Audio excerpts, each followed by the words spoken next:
Buenas tardes, oyentes de Cadena Joven, bienvenidos a Línea Europa, les habla Miguel Atanet. Bien, vamos a empezar hoy hablando, si les parece, sobre el mar, el transporte marítimo, la protección de los océanos y del medio ambiente en general y de desarrollo sostenible. Estamos en una zona costera, en pleno estrecho de Gibraltar, y además queda mucho por hacer y deshacer en lo que al mar se refiere en esta zona. La línea precisamente es una ciudad que ahora, 150 años después de su nacimiento, empieza a dar pasos en su proceso de acercamiento al mar, excepción hecha lógicamente de la actividad del sector pesquero anterior incluso a la propia ciudad, como saben. ¿Y por qué? Pues porque ayer se celebró el Día Mundial del Transporte Marítimo y aunque hemos hablado en muchas ocasiones sobre el coronavirus y hemos destacado y agradecido el esfuerzo del personal sanitario, la lucha contra la pandemia, no hemos hablado aún del trabajo realizado también por la gente de la mar durante estos tiempos de coronavirus. Tengan ustedes en cuenta que más del 80% del transporte internacional de mercancías se realiza por mar, es transporte marítimo, y que lógicamente para que los barcos naveguen y transporten las mercancías necesarias para abastecernos y para seguir comerciando es imprescindible el trabajo de sus tripulaciones, de la gente de la mar en general. Seguro que han oído hablar ustedes en muchas ocasiones de desarrollo sostenible, incluso aquí en Línea Europa lo hemos hecho en multitud de ocasiones. Yo diría que es un concepto que está de moda y que todo apunta a que afortunadamente no va a ser una moda pasajera, sino que ha llegado para quedarse entre nosotros. Posiblemente algunos de ustedes se preguntarán, bueno, ¿y qué es eso del desarrollo sostenible? Yo voy a intentar darles alguna pincelada con el enfoque, como no podía ser de otra forma, de las políticas de la Unión Europea en este sentido. Bien, el desarrollo sostenible ha estado desde hace mucho tiempo en el centro del proyecto europeo y los tratados de la Unión Europea reconocen sus dimensiones económicas, sociales y medioambientales que deben abordarse de forma conjunta. El desarrollo de las sociedades es sostenible cuando satisface las necesidades del presente sin comprometer la capacidad de las generaciones futuras para satisfacer sus propias necesidades. Su esencia es que todos, sin excepción, pues tenemos que poder disfrutar de una vida digna dentro de los límites del planeta, o sea, cuidando y preservando los recursos naturales con los que contamos, pero conciliando la eficiencia económica, la inclusión social y la responsabilidad con el medio ambiente. Por ponerles un ejemplo, para clarificar el concepto, los paseos marítimos, por ejemplo, de los cascos urbanos de ciudades conocidas como Marbella, Fuengirola y Torremolinos, con esos edificios prácticamente en la orilla de la playa, pues permitieron a esas ciudades en su momento crecer económicamente, pero a costa de sacrificar la belleza natural de sus playas, de forma que en la actualidad los hijos y los nietos de los ciudadanos que se beneficiaron en aquel momento económico no pueden disfrutar allí ahora de playas como las que por ejemplo tenemos nosotros aquí en la línea en Sobrevela y La Alcaidesa, prácticamente vírgenes. Playas que son precisamente el tipo de playa que más se demanda y que más cotiza ahora. O sea, los modelos de desarrollo urbano de los paseos marítimos de varias ciudades de la Costa del Sol pues no son sostenibles. Otro ejemplo, pues, sin ir más lejos, aquí en la línea, la carretera que va desde la entrada a la ciudad por aquí por Poniente hasta la frontera. Seguro que cuando se decidió ejecutar el proyecto de esa necesaria carretera, pues había otras opciones que podían requerir más inversión, que posiblemente pues fueran más complicadas técnicamente, pero que seguramente habrían permitido preservar aquella magnífica playa, porque hoy, como saben ustedes, ya no existe, ¿no? Es otro ejemplo de lo que no es el desarrollo sostenible. Bien, durante casi 20 años el desarrollo sostenible ha sido uno de los objetivos fundamentales de la Unión Europea desde que se incluyó en el Tratado de Ámsterdam como un objetivo general de las políticas de la Unión. El Tratado de la Unión Europea establece la visión de la Unión Europea para un desarrollo sostenible de Europa basado en un crecimiento económico equilibrado, con estabilidad de precios, una economía social de mercado altamente competitiva, dirigida al pleno empleo y el progreso social, y un alto nivel de protección y mejora de la calidad del medio ambiente. Como les comenté al principio, ayer se celebró el Día Mundial del Transporte Marítimo. Felicidades a toda la gente de la mar. Y el tema de este año ha sido precisamente transporte marítimo sostenible para un planeta sostenible. ¿Por qué ha sido este el tema elegido? Pues lo ha sido con la intención de invitar a las figuras más representativas del sector a reflexionar sobre el trabajo realizado y las medidas urgentes que hay que tomar hacia un futuro sostenible. Lo cierto es que la industria del transporte marítimo, aunque queda mucho por hacer, ya ha iniciado la transición hacia ese futuro sostenible con medidas para reducir las emisiones de gases de efecto invernadero, reducir el contenido de azufre del fuel oil de los buques, gestionar adecuadamente el agua de lastre de los buques, esa que se utiliza para mantenerlos en equilibrio, proteger las regiones polares, reducir la basura marina. Como saben, en algunos puntos de los océanos existen auténticas islas de plásticos y basuras, para mejorar la eficiencia del transporte marítimo a través del intercambio electrónico de información, afrontar los retos de la digitalización y potenciar la participación de las mujeres en la comunidad marítima.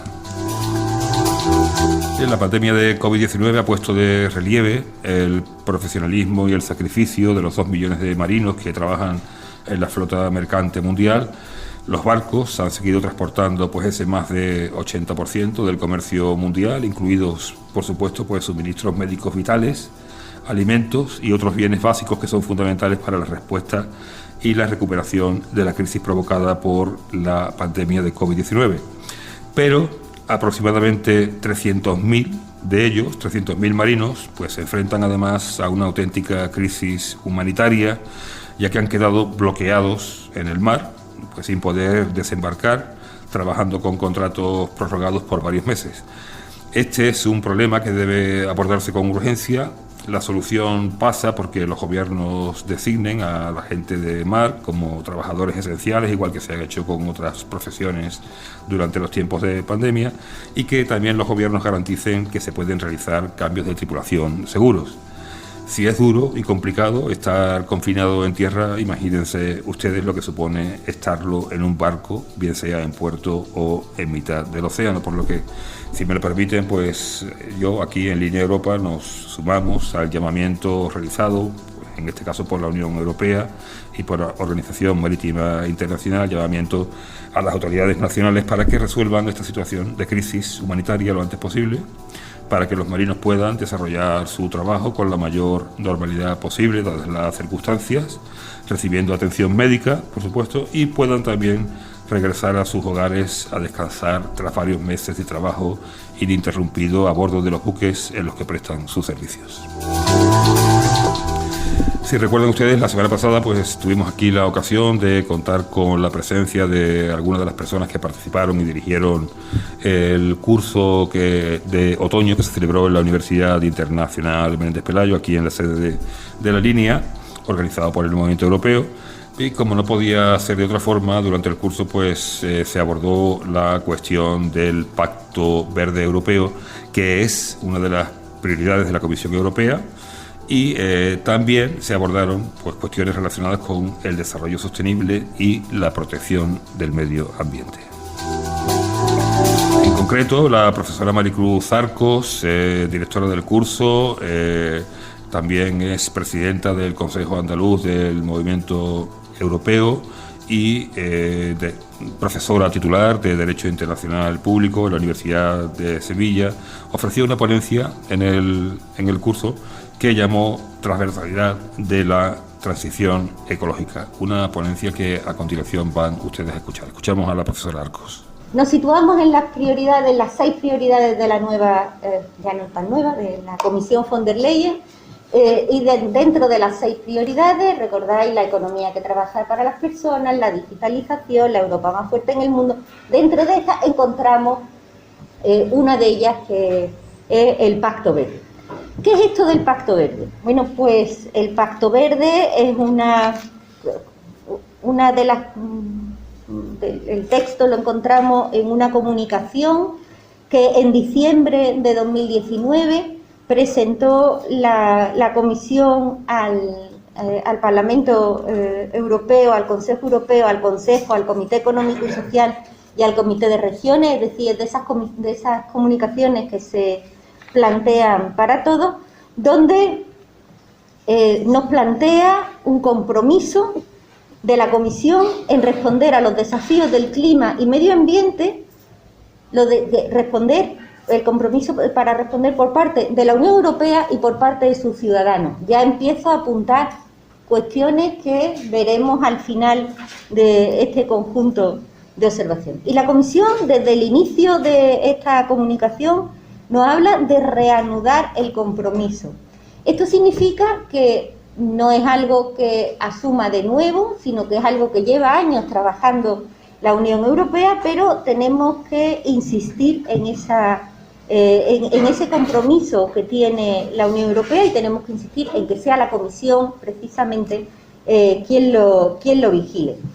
Como consecuencia de esta comunicación, se establece que esto en realidad es una estrategia de crecimiento donde hay algunos objetivos que podemos identificar como una sociedad equitativa y próspera, como una economía moderna, como una economía eficiente en el uso de los recursos y competitiva, y un último objetivo que llega a transformarse, a convertirse en el objetivo principal de este Pacto Verde, que es una Unión Europea neutra, ecológicamente neutra en carbono para 2050. Esto realmente es el centro de todo el sistema. Tenemos que convertirnos en una economía neutra en la emisión de carbono en 2050. Y esto, claro está, obliga a todos los actores, a todos los stakeholders, sin una traducción realmente que haya encontrado específica para ese término, a todos los actores que podemos estar implicados. Significa que tenemos que, para alcanzar ese objetivo en 2050, ese objetivo de la neutralidad climática, significa que tenemos que transformarlo en una oportunidad para que precisamente la economía más eficiente no sea la que produce más emisiones, sino todo lo contrario, lo que nos va a pedir que cambiemos un poco nuestro proceso de concepción de todo ese proceso económico, porque realmente hasta ahora lo que tenemos es que es más barato producir contaminando que no producir no contaminando.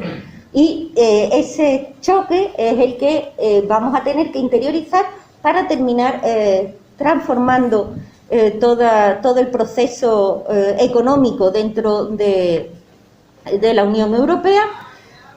Vamos a conseguir una aproximación que algunos autores, me gusta mucho la expresión que utiliza Consuelo Ramón en este fantástico libro de la conferencia, la expresión de una aproximación holística, y realmente este objetivo de llegar a la neutralidad climática en 2050 va a implicar biodiversidad, va a implicar economía circular, va a implicar energías limpias, va a implicar agricultura, transportes, todo está interconectado.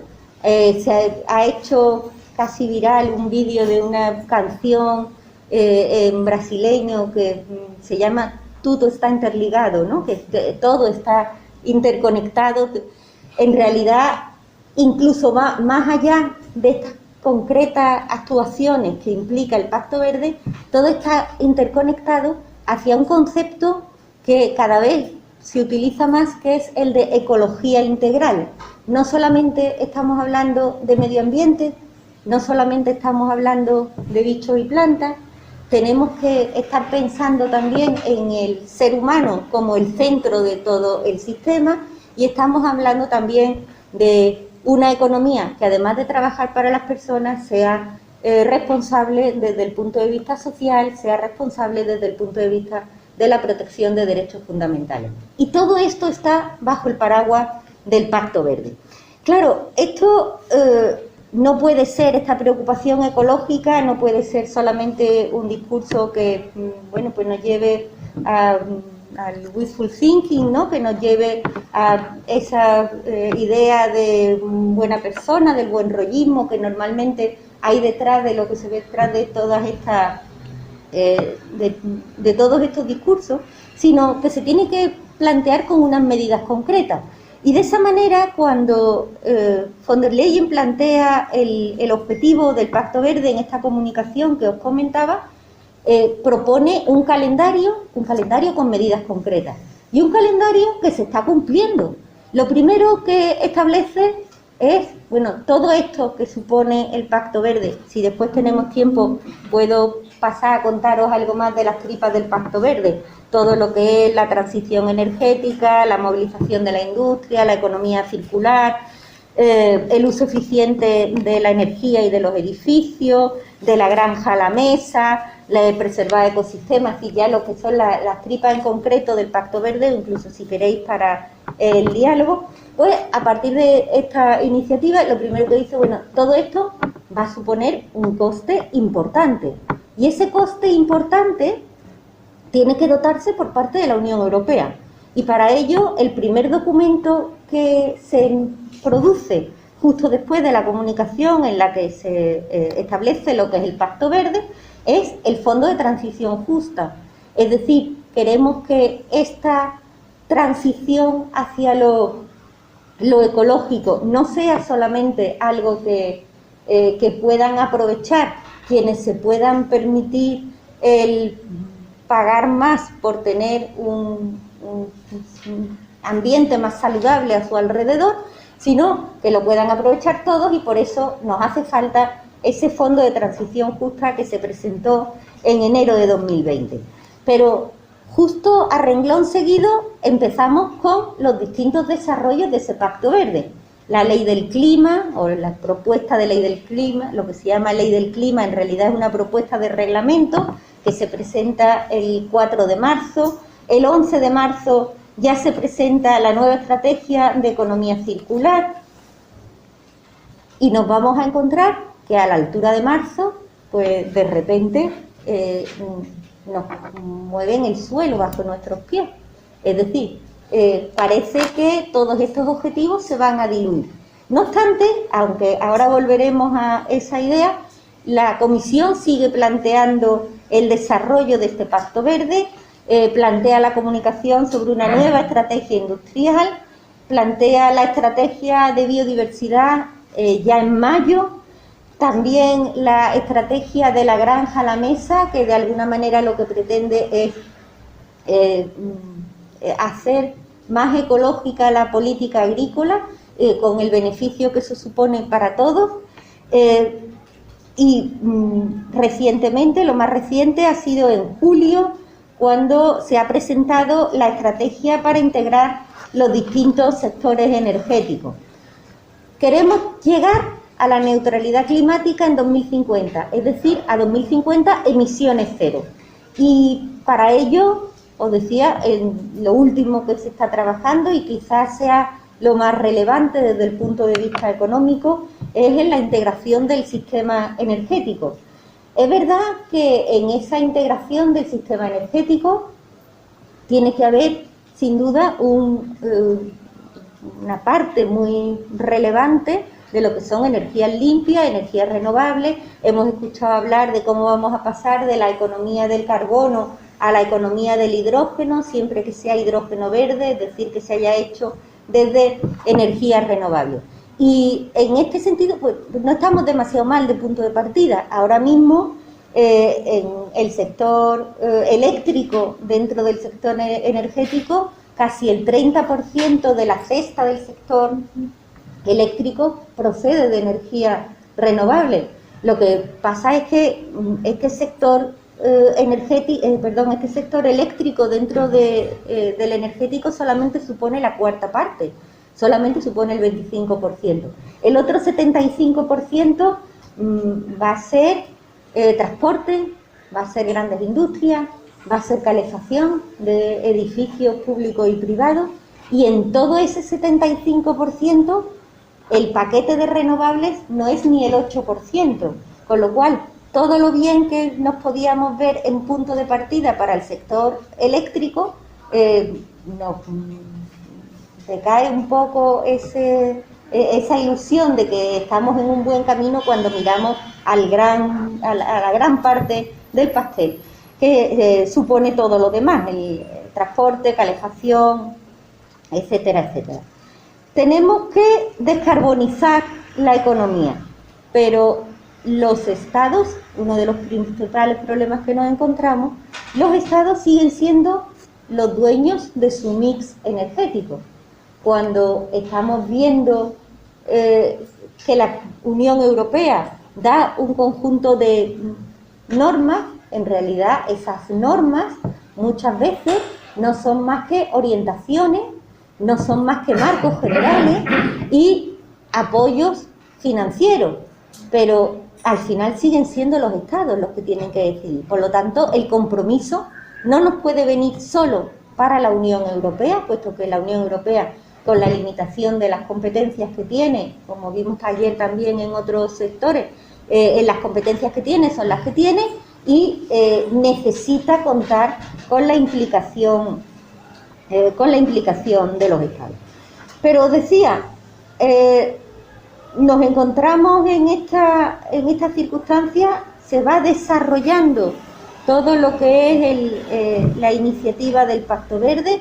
Dentro de la comisión también, permitidme que lo ponga entre paréntesis, no se pone debajo de cualquier comisario esta iniciativa o este objetivo, se pone precisamente dentro del ámbito de actuación del vicepresidente de la comisión, señor Timmermans, y sabemos que bueno, pues el recorrido que ha tenido hasta ahora Timmermans en los trabajos de la comisión ha hecho que, bueno, parece que tenía una varita mágica que todo lo que tocaba llegaba a cumplirlo, ¿no? Con lo cual tenemos cierta esperanza de que estando bajo las manos de Timmermans esto llegue a una verdadera realización.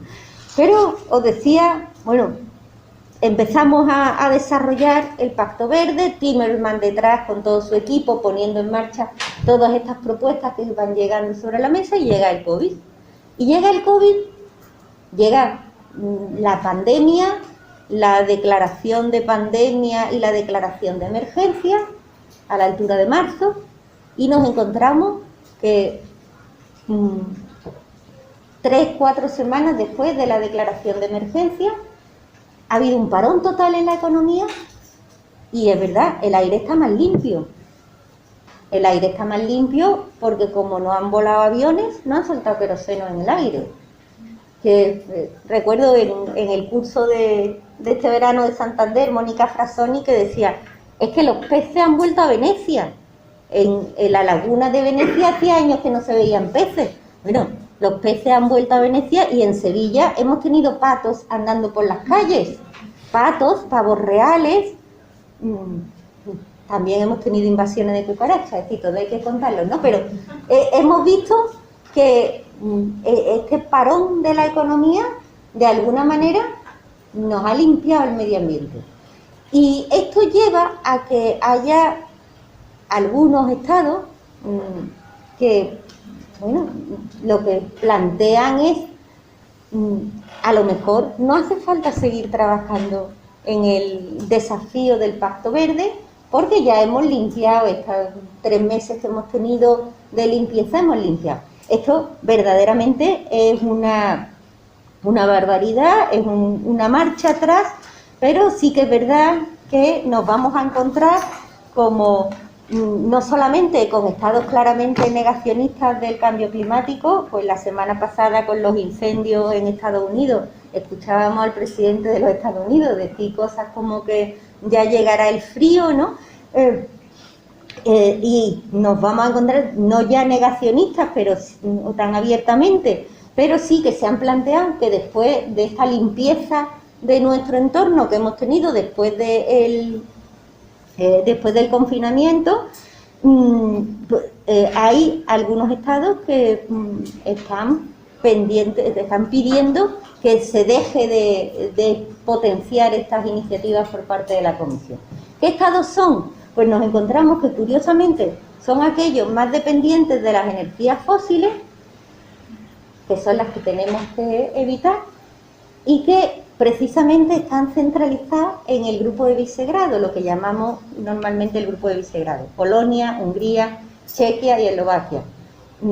Ante esto, la posición de la Comisión ha sido totalmente radical. Es decir, la salida de la crisis tiene que ser necesariamente a través de una solución ecológicamente sostenible, y hay una expresión de von der Leyen que a mí me gusta especialmente y me permito citarla textualmente, de que la inversión en carbón y acero, recordando los 70 años de Schuman, debe transformarse en una inversión en renovables y algoritmos.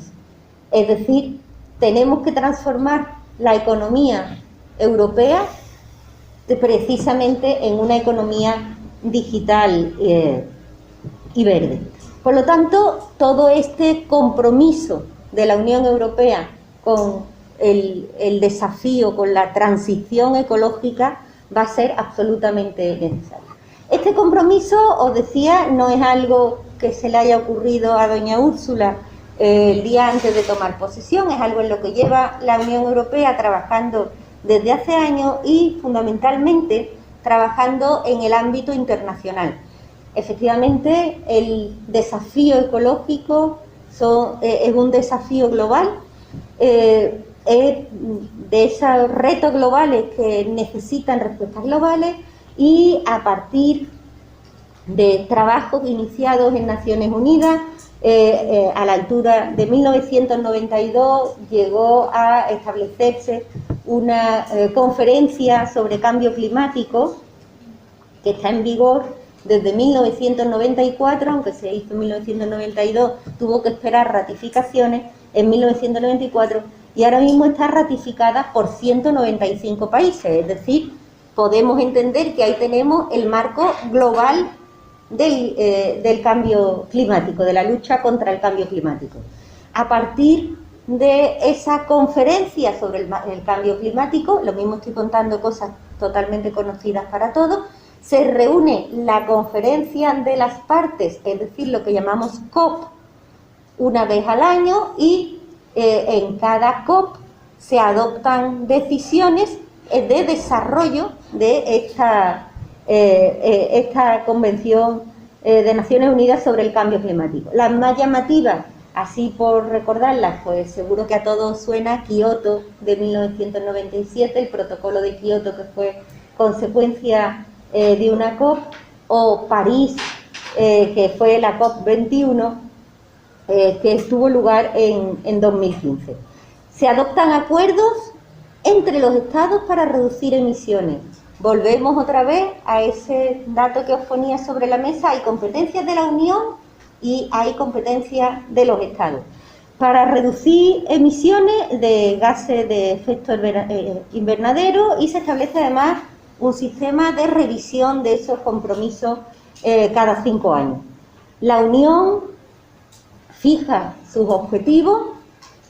Reducir, recordáis, primero era el 30%, ayer escuchábamos a la señora von der Leyen que para 2030 ya vamos a poder reducir al 55%, e insta a los estados para que adopten sus normas nacionales que permitan esas reducciones. Por lo cual seguimos teniendo esa distorsión de quién se tiene que ocupar de cada cosa. Porque claro, esas normas obligan a empresas, obligan a ciudadanos, y nos vamos a encontrar normas que están afectando a la política industrial, pero normas también como la eliminación de los plásticos de un solo uso, que nos afectan a los ciudadanos en particular, o la economía circular, que si no la hacemos los ciudadanos en particular, de nada nos servirá tener grandes normas o grandes inversiones respecto a estas cuestiones. No obstante, a pesar de todo este éxito que os digo, de estas conferencias de los Estados partes que se han ido manteniendo, también hay que reconocer que ha habido muchas conferencias de los Estados partes, muchas COP, que han sido totalmente frustrantes. Pues la última, que se iba a mantener en Chile, pero que al final se mantuvo en Madrid, la COP25, el resultado, como en tantas otras COP, pensad que esta es la 25, nos encontramos que no hay resultado. La de Katowice del año anterior, la COP24, tampoco se avanzó nada respecto a... Y la próxima, que estaba prevista en Glasgow para 2020, no es que no hayamos alcanzado ningún resultado, sino que de momento se ha quedado pospuesta para el año 21, con lo cual, bueno, andamos un poco con pies de plomo para confirmar esta realidad. A todo esto, decía, la Comisión hace esta propuesta, insta a los Estados miembros para que efectivamente acojan esas obligaciones en sus normas internas. El Parlamento también se implica en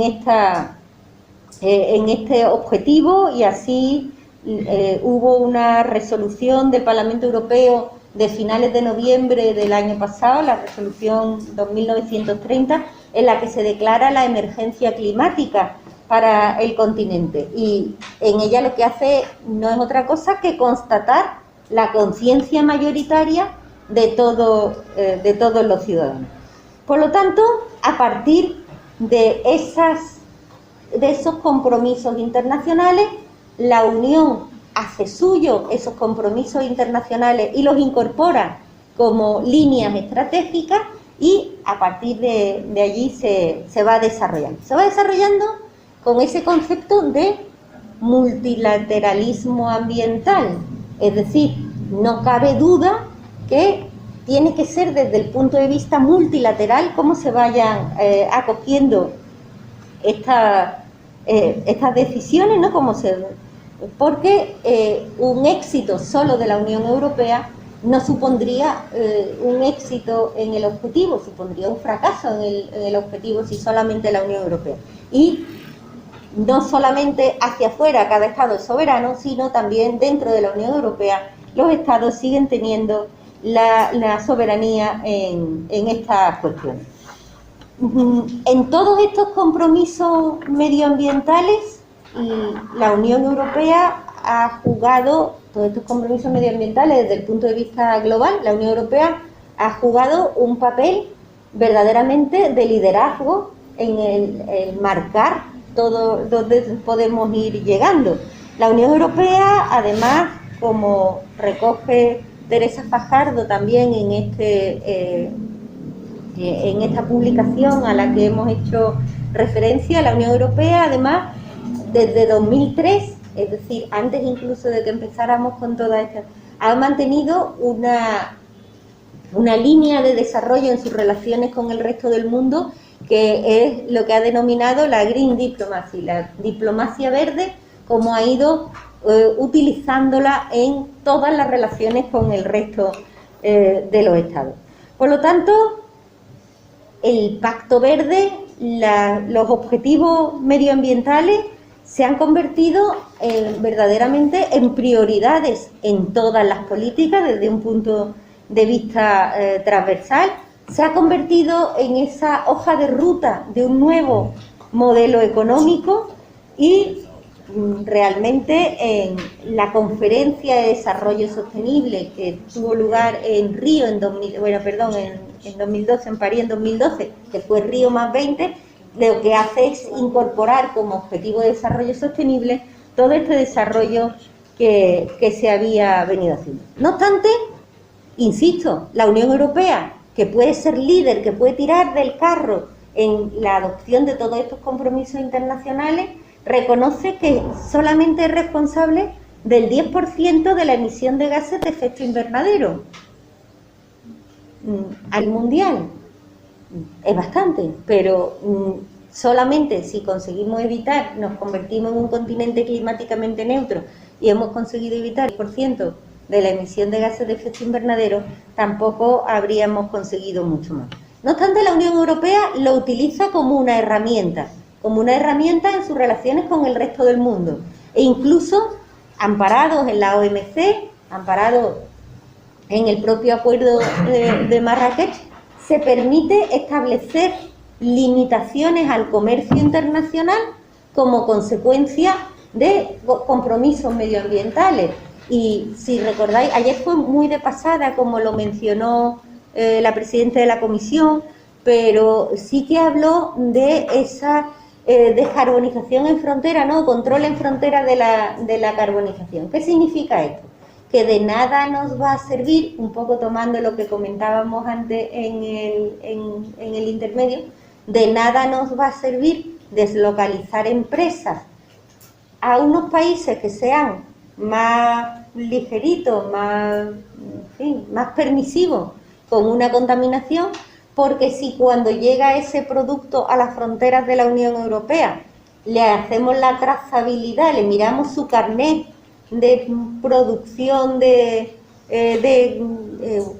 no respetar el cambio climático, y podemos detectar que ha sido incumplidor de las normas de la Unión Europea, va a tener que pagar en frontera, y eso que pague de más en frontera va a servir para alimentar el Fondo de Transición Justa. Con lo cual, en sus relaciones con el resto del mundo, desde el punto de vista de los compromisos medioambientales, vamos a conseguir efectivamente que la Unión transforme el mundo, asuma ese liderazgo mundial.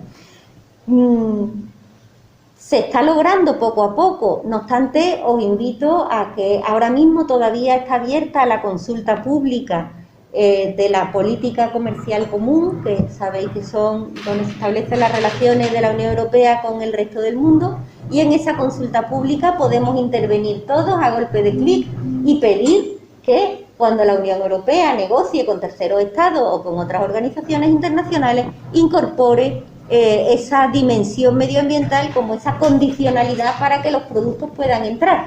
También podemos pedir que incorpore derechos sociales, ¿no? Bueno, con esto básicamente creo que os he contado qué es el Pacto Verde, qué prioridades, cómo está dentro de las prioridades de la Comisión, de dónde vienen los compromisos internacionales en materia de medio ambiente de la Unión Europea. Y bueno, casi no os he contado, pero lo hago en 2 minutos, cómo afecta a otras políticas. Hemos visto, afecta a política energética fundamentalmente, porque la energía es el fundamento de todo, pero afecta también a política industrial. La industria supone, la gran industria, el 20% de los gases de efecto invernadero, pero nos dice la Comisión en su comunicación que hace falta 25 años para movilizar a la industria, con lo cual, si queremos que la industria sea climáticamente neutra en 2050 y estamos en 2020, no podemos tardar más de 5 años en empezar a trabajar con la industria, y de hecho por eso se ha manifestado esa intención. También afecta a la economía que trabaja para las personas, afecta a muchos sectores que hacen un uso intensivo de recursos, construcción, textil, electrónica, plástico, en los que hay que insistir por parte de la Comisión en su línea de trabajo. Hay que insistir en la reducción de residuos.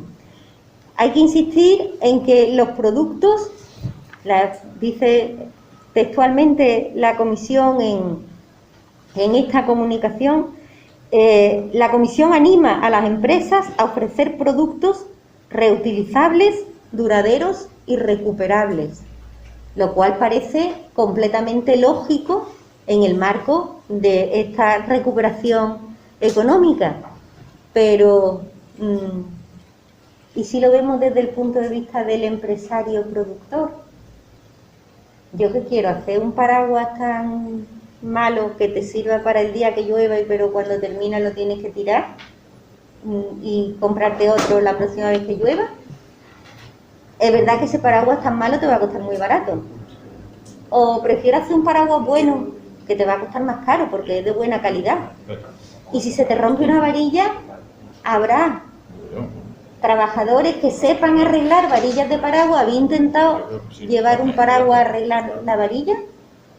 Porque ahora mismo ya es difícil encontrar zapateros que pongan unas tapas o unos zapatos, ni que deciros encontrar quien pueda poner una varilla de un paraguas. Con lo cual, tiene que ser una transformación esencial, una transformación radical de todo el sistema, donde empiecen a surgir nuevos oficios de reparación, porque se va a animar a las empresas a que produzcan esos, que ofrezcan esos productos reutilizables, duraderos y reparables. Seguro que habéis escuchado alguna vez hablar de la obsolescencia programada. Es una barbaridad, pero parece que económicamente es muy rentable. Nos vamos a estar encontrando, predicando en el desierto contra los lobbies de todas esas empresas de usar y tirar. No es solamente el vaso de plástico o el brick que tiremos a la basura y que tarde no sé cuántos años en biodegradarse. Estamos hablando de muchas más cosas, de algo que afecta prácticamente a toda la economía. Estamos hablando también de los edificios. Estamos hablando de que la Comisión insiste en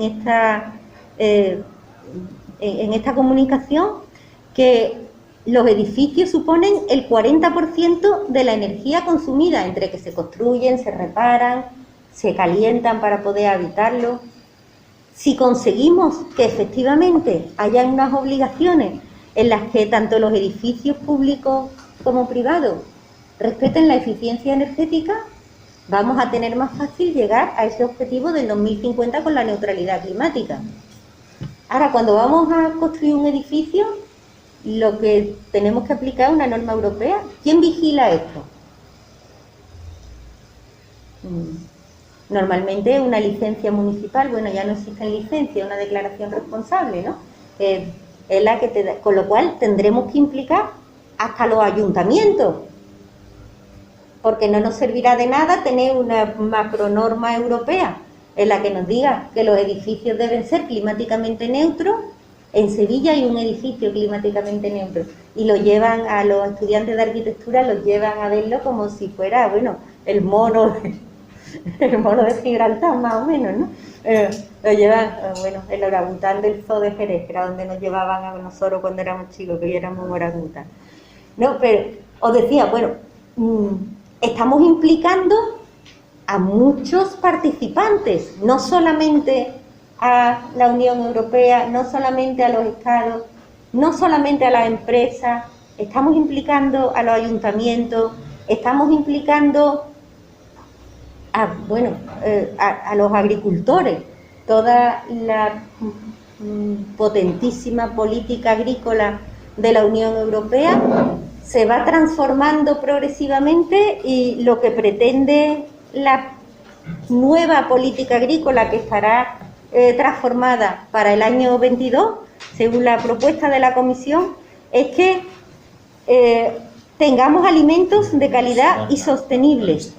¿Esto qué significa? Esto significa que se van a utilizar menos plaguicidas químicos, que esto supone un riesgo, que vamos a reducir el impacto medioambiental de la producción agrícola, que vamos a beneficiar al ciudadano en su entorno porque va a poder vivir va a poder alimentarse de unos productos ecológicamente sostenibles y más saludables. Pero ahora nos cambiamos de sitio y nos vamos a un supermercado a hacer la compra con nuestro carrito y vamos a comprar huevos, por ejemplo, ¿no? Y no es una cosa cara. Y entonces me encuentro que los huevos camperos .0 de gallinas criadas en libertad me cuestan Por poneros un número, yo compro en supermercados low cost, entonces probablemente valga más caro en la realidad, ¿no? Me cuesta 3,20 € la docena, los super guay, los que empiezan con el 0, ¿vale? Pero si en vez de eso compro huevos de gallinas enjauladas, maltratadas, que comen plástico reutilizado, los que tienen el 3 delante, me cuesta menos de 2 € la docena. Volvemos a recordar a nuestro actual alto representante que citaba ayer Beatriz Cozar. Si alguien tiene problemas para llegar a fin de mes, para poner huevos en la mesa, ¿le vamos a decir que respete el medio ambiente? ¿O aquí hay un compromiso importante por parte de las empresas y un fondo importante por parte de la Unión Europea para que los huevos saludables no cuesten el 50% más que los huevos de gallinas maltratadas? ¿O en situación de una economía maltrecha vamos a comprar los huevos de gallinas maltratadas? No sé, os lo digo por poner un ejemplo de algo muy de andar por casa, ¿no? Y qué deciros de la movilidad, que quizá es lo que esté en el fondo de todas estas cuestiones. La movilidad sostenible, nos dice la Comisión que la movilidad tiene que reducir, el transporte tiene que reducir en un 90% sus emisiones.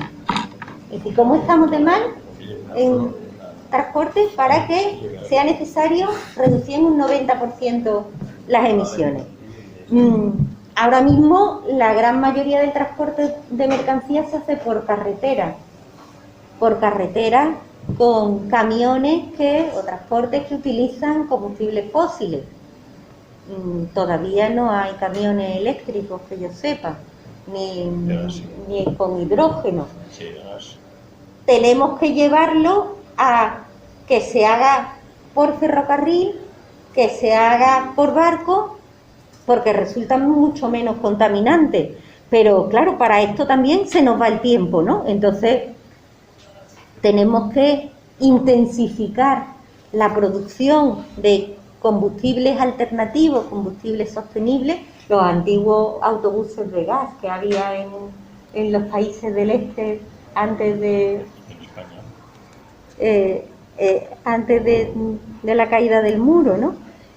Y bueno, sí, la comisión se dedica, la semana pasada fue el día del ferrocarril, pero bueno, tampoco conseguimos nada con medidas así puntuales. Por lo tanto, todo esto que nos va a permitir preservar los ecosistemas, que nos va a permitir cuidar esa diversidad biológica tan necesaria para el conjunto del mundo, no solamente para la Unión Europea. La Unión Europea es consciente de que no está cumpliendo sus objetivos de biodiversidad, que tendría que pasar ahora, dar cuenta de ellos en la reunión de China en octubre de 2020. Tenemos que implicar a todos los actores como una transversalidad dentro de la Unión Europea y con una potencia para irradiar dentro de los valores de la Unión Europea, puesto que no solamente estamos hablando, os decía, de bichos y plantas, no solamente estamos hablando de economía, estamos hablando de calidad de vida, y tenemos que implicar a todos los actores. A todos los actores significa Unión, Estados, empresas, autoridades regionales, autoridades locales y ciudadanos, a los que tenemos de momento que convencernos. ¿Cómo hacer esto? Desde mi punto de vista solamente hay una herramienta, y todo lo que sea, bueno, sí, nos ponen una zanahoria delante del palo y andamos, efectivamente, nos pagan que los huevos buenos cuesten lo mismo que los huevos baratos, o vamos a comprar los buenos a menor precio, ¿no?